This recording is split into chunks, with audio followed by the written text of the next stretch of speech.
There's an old manufacturing zone district along the canal that leads toward the downtown area of the city. The client wants to tear down some old and not very distinguished manufacturing loft buildings and replace them with 150 single-family homes on newly developed interior streets with a nice little gazebo and a little park in the center of the new community for Christmas carol singing.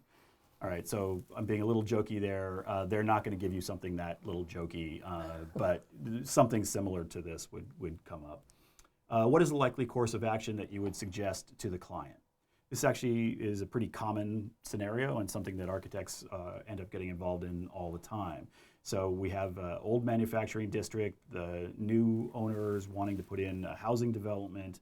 What do you need to do? So our possible answers are, A, engage the lawyers to get the city to pass a bond for the work. B, explain to the client that the manufacturing zoning district will not allow housing. C, discuss with the client about producing a PUD. And D, review the site covenants to see what issues apply. So this one we can kind of run through pretty fast.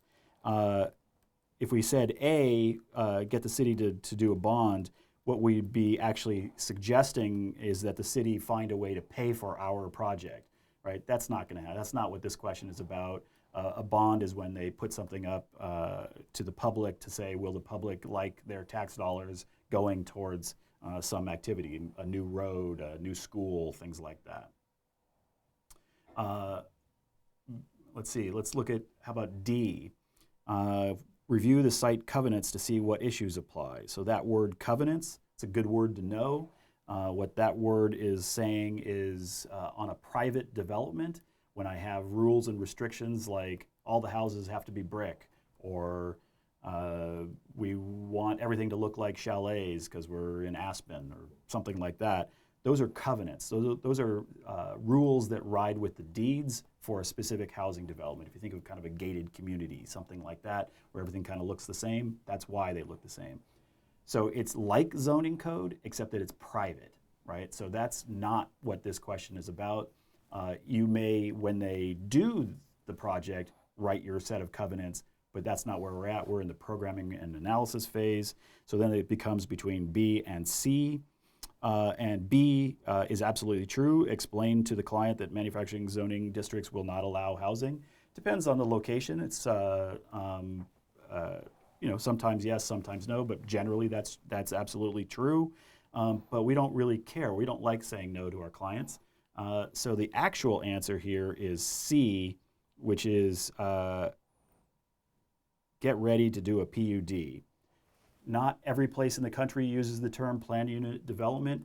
As far as I know, the exam does. For example, I'm in Chicago right now, and Chicago uses the term PD, planned development.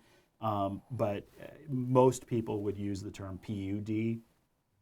And what that says is, we're going to write a new code for this site and give it to the city and say, this is what we want to do.